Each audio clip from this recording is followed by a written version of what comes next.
Aujourd'hui, je vais vous parler du TDAH, ce mystère, ce qui n'est pas révélé. Mon nom est Isabelle, je suis experte consultante familiale avec 38 années d'expérience, passionnée. Je vais vous parler du TDAH aujourd'hui, puis je veux vous sensibiliser à ce qui n'est pas révélé, à ce qui n'est pas dit. J'ai moi-même un diagnostic de TDAH, donc c'est pour ça que je veux vous en parler, parce qu'il y a des choses qui sont importantes à nommer. Tout d'abord, j'ai appris mon diagnostic beaucoup plus tard dans ma vie. J'avais dans la quarantaine, mais tout le long de ma vie, j'ai dû vivre avec du rejet,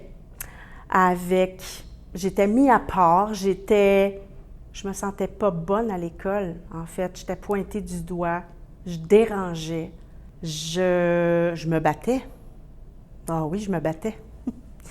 Parce que si on m'attaquait, je me battais, je me défendais, puis on m'attaquait souvent par des insultes. Ça a été souffrant tout le long de mon primaire.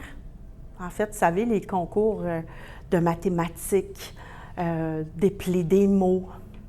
Alors moi, là, j'étais sur mon siège, puis j'avais hâte que mon tour arrive parce que c'était tellement difficile pour moi, ça. Parce qu'il y avait un stress, il y avait une pression, puis j'arrivais pas à retenir. Ouais, je me sentais pas intelligente. Puis en plus, on était en équipe, puis là, je faisais perdre mon équipe.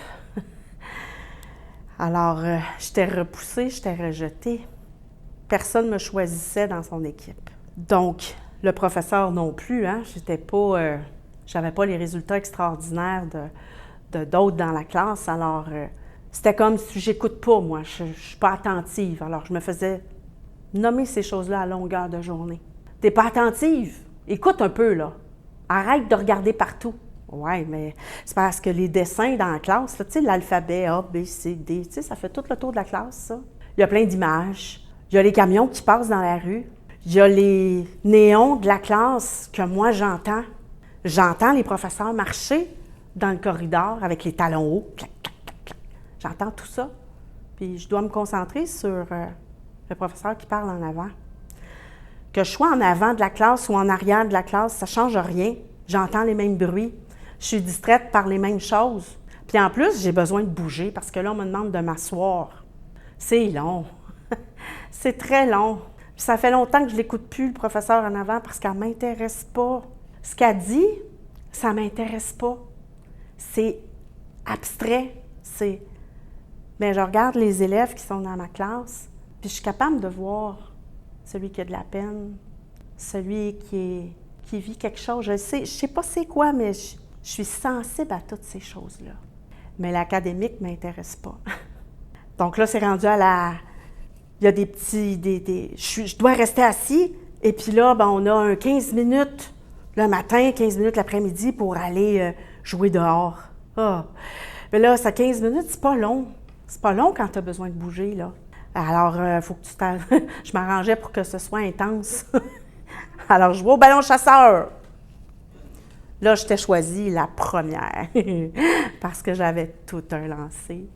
Mais ça me faisait du bien. Je me sentais compétente.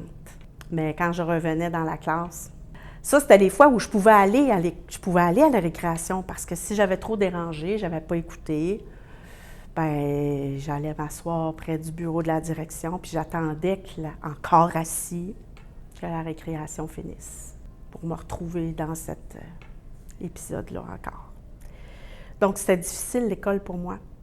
Pas parce que je n'étais pas intelligente, puis c'était pas que j'étais pas capable de me concentrer. Il fallait que ça m'intéresse, parce que j'en avais de la concentration dans d'autres domaines, mais pas dans ça.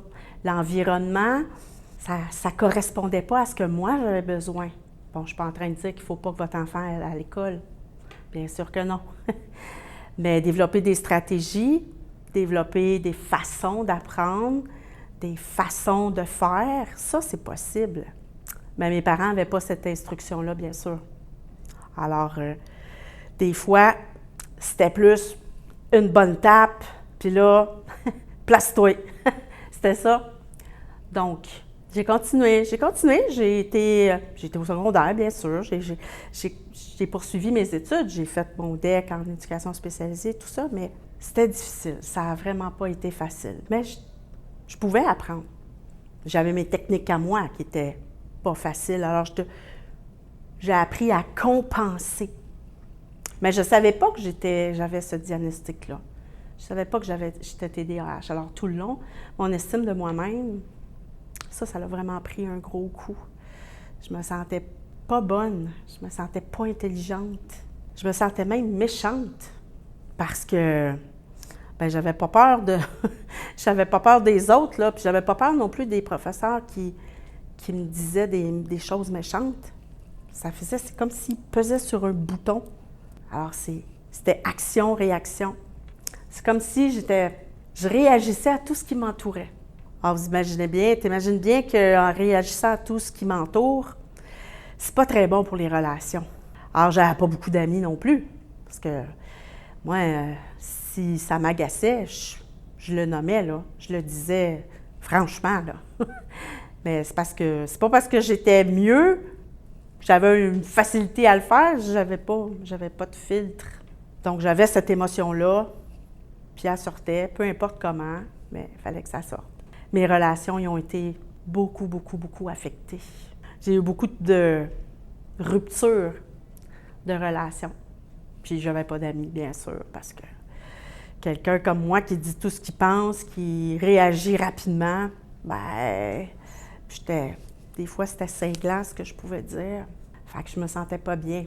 J'avais pas beaucoup d'estime de moi-même. Ce que je veux vous dire à travers mon témoignage, c'est que le TDAH, c'est pas seulement à l'école. C'est pas seulement une capacité à se concentrer. Je suis capable de me concentrer. Le sujet doit m'intéresser. Puis quand ça m'intéresse, je suis plus que concentrée, je suis hyper concentrée. Donc, j'ai de la misère à me retirer de ce que je suis en train de faire quand ça m'intéresse vraiment beaucoup. J'ai appris au travers le temps, parce que je ne savais pas que j'avais ça. Quand je l'ai su, j'ai appris que mon cerveau fonctionnait d'une manière différente. Oh, que ça m'a soulagée. J'ai quelque chose dans mon cerveau. Votre enfant, il y a quelque chose dans son cerveau. Il est différent. Ça ne m'a pas empêché de trouver un travail. Bon, peut-être que si j'aurais voulu être secrétaire, en fait, aujourd'hui, on dit adjointe administrative ou peu importe, un travail assis, oui, j'aurais de la difficulté. Mais le travail que je fais aujourd'hui, je suis avec l'humain, j'ai une intelligence. Mon intelligence, elle est différente.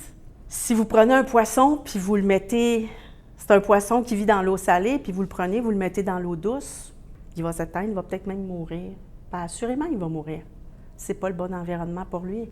Si je prends ce poisson-là, puis je lui demande de monter un arbre, il n'y arrivera pas. Mais si je le laisse dans l'eau salée, il va avancer très vite. Puis il va être dans son élément, il va être dans son environnement.